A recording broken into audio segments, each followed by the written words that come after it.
Good morning all of you. आज हम आप लोगों को पढ़ा रहे हैं एएनएम फर्स्ट ईयर का subject primary health care. Primary health care में आज आपका टॉपिक है माइनर एलिमेंट्स एंड इंजरीज, सामान्य रोग और घाव। देखिए, सामान्य रोग व घाव, जल जाना तथा स्वास्थ्य शिक्षा, minor elements and injury 1 and health education. Introduction देखिए, प्राथमिक चिकित्सा निम्नलिखित आपातकालीन परिस्थितियों में दी जाती है। जो प्राथमिक फर्स्ट एड दी जाती है, जो प्राथमिक चिकित्सा दी जाती है पेशेंट को, वह किन किन परिस्थितियों में दी जाती है। तो देखिए, इसमें है विषाक्त सेवन, पॉइजनिंग में। सेकंड, डूबने की स्थिति, ड्रॉविंग। थर्ड है विद्युत आघात, इलेक्ट्रिक बर्न। नेक्स्ट, फोर्थ है नक्सिर, एपिस्टैटिक्स। नेक्स्ट 5 है जंतु के काटने पर, एनिमल बाइट करने पर जो प्राथमिक चिकित्सा दी जाती है। तो देखिए role of ANM health worker का क्या रोल होता है। विषाक्त पदार्थ के सेवन से, पॉइजनिंग। यदि कोई व्यक्ति विषाक्त पदार्थ जैसे सल्फास का सेवन कर लेता है तो उसमें निम्न लक्षण दिखाई देते हैं।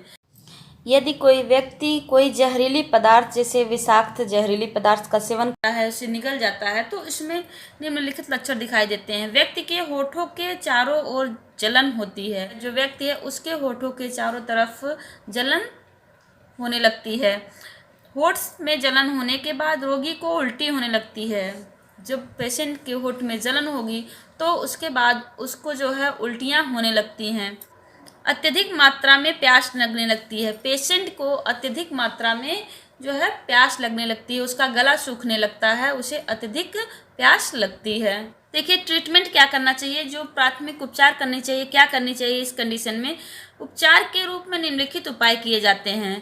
पेशेंट को जो है, रोगी को पीने के लिए दूध दिया जाता है या पानी दिया जाता है। पेशेंट को जो है इस स्थिति में पीने के लिए दूध दिया जाता है या पानी दिया जाता है। दूध के रूप पानी व दूध के अभाव में जैतून का तेल या मक्खन भी दिया जाता है। इस कंडीशन में पानी के अभाव में पेशेंट को दूध या पानी या दूध के अभाव में जैतून का तेल या मक्खन दिया जाता है। नेक्स्ट देखिए, इसके अलावा अंडे की सफ़ेदी भी दी जा सकती है। इसके विपरीत जो अंडे की सफ़ेद वाला भाग होता है उसको जो है पेशेंट को दिया जाता है। रोगी को तुरंत हॉस्पिटल रेफ़र किया जा सकता है।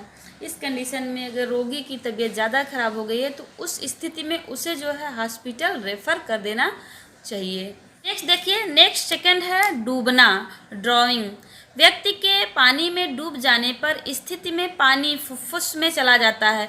इस स्थिति अगर व्यक्ति जो है पानी में डूब गया है तो इस स्थिति में वह इस कंडीशन में उसके बॉडी में जो पानी है वो फुफ्फुस में चला जाता है, उसके फेफड़े में चला जाता है, जिससे श्वसन पथ में स्पैम हो जाता है, जिसके कारण श्वसन पथ जो है बंद हो जाता है, सांस लेने में कठिनाई होती है, जिससे शरीर के लिए आवश्यक वायु शरीर में प्रवेश नहीं कर पाती जितना ज़रूरी है। उस स्थिति में जो पेशेंट को श्वसन मार्ग के द्वारा वायु जो है शरीर में प्रवेश नहीं कर पाती है, जिससे जो पेशेंट है सांस नहीं ले पाता। इसके कारण पेशेंट जो है सांस नहीं ले पाता और उसकी मृत्यु हो जाती है। इस कंडीशन में जब पेशेंट सांस नहीं ले पाएगा तो उस कंडीशन में उसकी मृत्यु भी हो जाती है। विद्युत से जलना, इलेक्ट्रिक बर्न।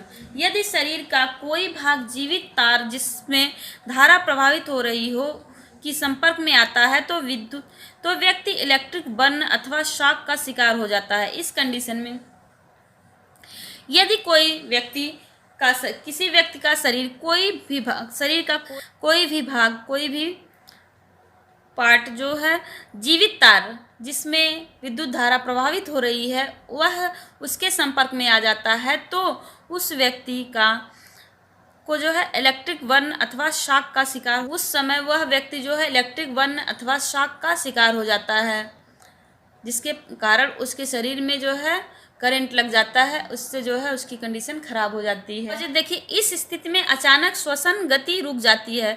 इस कंडीशन में पेशेंट की जो सांस लेने की गति है वह अवरुद्ध हो जाती है, रुक जाती है।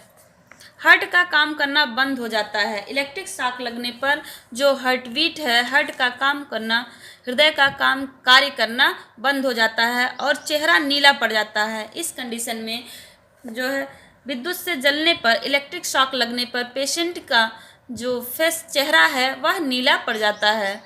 तो देखिए प्राथमिक चिकित्सा क्या करनी चाहिए। यदि प्राथमिक चिकित्सा, देखिए इसमें क्या प्राथमिक चिकित्सा करनी चाहिए। यदि कैजुअलिटी जिसे इलेक्ट्रिक शॉक लगा हो वह इलेक्ट्रिक कंट्रोलर के संपर्क में हो तो प्राथमिक उपचार देने वाले व्यक्ति करंट से स्विच ऑफ करना चाहिए। यदि जरूरी हो तो अगर इलेक्ट्रिक शॉक वह जहां लगा हो उस समय वो उस कंडीशन में इलेक्ट्रिक कंट्रोलर के संपर्क में व्यक्ति हो, पेशेंट हो, तो उसे प्राथमिक उपचार के रूप में व्यक्ति को करंट से स्विच ऑफ करना चाहिए। करंट वाले पोर्शन को जो है स्विच ऑफ कर देना चाहिए, जिससे जो है व्यक्ति को, पेशेंट को करंट लगा है उस स्थान को, उस करंट वाले स्थिति को या करंट वाले स्थान को स्विच ऑफ कर देना चाहिए। देखिए नेक्स्ट है नक्सिर एपिस्टैटिक्स। इसमें व्यक्ति की नाक से रक्तस्राव होने लगता है। इस नक्सिर में व्यक्ति के नाक से जो है रक्तस्राव होने लगता है, रक्त निकलने लगता है। इसमें देखिए प्राथमिक उपचार क्या करना चाहिए। इस कंडीशन में, इस स्थिति में रोगी को बैठाकर सिर का आगे की ओर झुकाकर बैठा दिया जाता है। पेशेंट को इस कंडीशन में पेशेंट को बिठा करके जो है उसके सिर को आगे की तरफ झुका करके बैठा दिया जाता है। व्यक्ति के कपड़े को ढीला कर देना चाहिए। इस कंडीशन में जो है पेशेंट के कपड़े को ढीला कर देना चाहिए। रोगी को माउथ टू माउथ विधि से श्वसन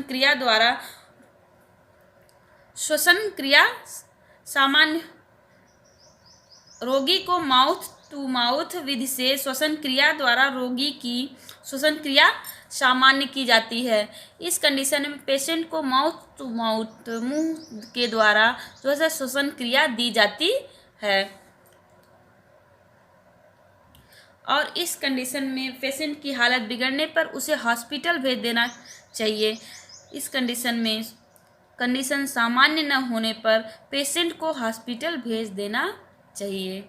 नेक्स्ट है जंतु के काटने पर एनिमल बाइट। इसमें स्नेक बाइट और डॉग बाइट को सम्मिलित किया जाता है। तो देखिए फर्स्ट है स्नेक बाइट। सांप के काटने के निम्न लक्षण पाए जाते हैं। स्नेक के बाइट करने पर, सांप के काटने पर उसके क्या लक्षण होते हैं देखिए। काटे गए भाग में शून्यपन हो जाता है। जिस स्थान पर स्नेक ने बाइट किया है, जिस स्थान पर सांप ने काटा है उस भाग पर जो है शून्य हो जाता है। उस शरीर का वह पोर्शन, वह भाग जो है शून्य हो जाता है। व्यक्ति को, पेशेंट को चक्कर आने लगता है।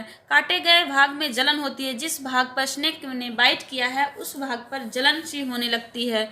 उसी भाग में सूजन भी होती है। उसी पोर्शन में सूजन भी, स्वेलिंग भी हो जाती है। व्यक्ति को धुंधला दिखाई देता है। सांप के काटने पर पेशेंट को धुंधला सा दिखाई देने लगता है। बोलने और सांस लेने में तकलीफ होती है। उसे जो है बोलने पर और सांस लेने में तकलीफ होती है। जिस भाग पर स्नेक ने बाइट किया है उस भाग पर जो है नीला पड़ जाता है, वह भाग जो है नीला हो जाता है। व्यक्ति कोमा में भी जा सकता है। इस कंडीशन में व्यक्ति जहरीला सांप के काटने पर ऐसा कंडीशन होने पर व्यक्ति जो है कोमा में भी जा सकता है। प्राथमिक चिकित्सा, रोगी को तुरंत आरामदायक स्थिति में रखा जाता है। पेशेंट को तुरंत ही आरामदायक पोजीशन में रखना चाहिए। उसे आश्वस्त और शांत रहने के लिए समझाना चाहिए। पेशेंट को इस कंडीशन सांप के बाइट करने पर पेशेंट को आश्वस्त और शांत रहने की सलाह देनी चाहिए। जिस भाग पर स्नेक ने काटा हो, सांप ने काटा हो, तो उसे तुरंत पट्टी की सहायता से बांध देना चाहिए तथा हर 10 मिनट पर बाद ढीला करना चाहिए। जिस भाग पर स्नेक ने काटा हो उस भाग को पट्टी से बांध देना चाहिए। काटे हुए भाग पर या भुजा में गति नहीं होनी चाहिए तथा नॉर्मल सलाइन की सहायता से उस भाग को धो देना चाहिए। जिस भाग पर स्नेक ने काटा है या भुजा में काटा है उसको उस पर जो है गति नहीं करनी चाहिए, उसको हिलाना डुलाना नहीं चाहिए और नॉर्मल सलाइन की सहायता से उसे धुलना चाहिए। घाव पर बर्फ़ रखा जा सकता है, इस घाव पर जो है बर्फ़ रखा जा सकता है। नेक्स्ट, कुत्ते के काटने पर, डॉग बाइट। कुत्ते को काटने के 10 दिन तक अवलोकन किया जाना चाहिए। यदि कुत्ते को कुछ ना हो तो रोगी भी स्वस्थ रहता है। पेशेंट, कुत्ता काटने पर पेशेंट को जो है 10 दिन तक अवलोकन करना चाहिए। यदि कुत्ते को कुछ ना हुआ हो तो वो रोगी भी स्वस्थ रह सकता है। इसके देखिए कॉजेज क्या हैं, कुत्ते के काटने पर क्या कॉजेज उत्पन्न होते हैं, क्या लक्षण हैं। सिर दर्द, वमन, जी मिचलाना। सर दर्द होने लगता है, वमन होती है, उल्टी होने लगती है और जी मिचलाने लगता है। विभ्रम, हेलुजिनेशन, उसे जो है विभ्रम हो जाता है, हेलुजिनेशन हो जाता है, उसे कोई भी चीज़ भ्रांति में दिखाई देती है। कोई भी चीज़ निगलने में कठिनाई होने लगती है। श्वसन क्षेत्र में लकवा, कभी कभी जो है सांस लेने वाले क्षेत्र में लकवा भी हो जाता है। मुंह से झाग आने लगता है, कुत्ते के बाइट करने पर मुंह से झाग भी आता है। रोगी को पानी पीने में दिक्कत होती है। पेशेंट को इस कंडीशन में पानी पीने में दिक्कत सी होती है, परेशानी होने लगती है। देखिए प्राथमिक चिकित्सा क्या करनी चाहिए। हाथों को साबुन की सहायता से धोकर घाव पर स्टेरिलाइज ड्रेसिंग करके रोगी को तुरंत हॉस्पिटल भेज देना चाहिए। हाथों को साबुन की सहायता से धोकर घाव पर पट्टी बांधकर रोगी को, पेशेंट को तुरंत हॉस्पिटल भेज देना चाहिए। इस कंडीशन में जो है पेशेंट के हाथों को जिस स्थान पर कुत्ते ने बाइट किया है उस पर जो स्टेराइल ड्रेसिंग करके उसे जो है साबुन से साफ करके ड्रेसिंग करके पेशेंट को हॉस्पिटल रेफ़र कर देना चाहिए, भेज देना चाहिए। तुरंत इलाज के लिए जो है प्राथमिक स्वास्थ्य केंद्र पर भेज देना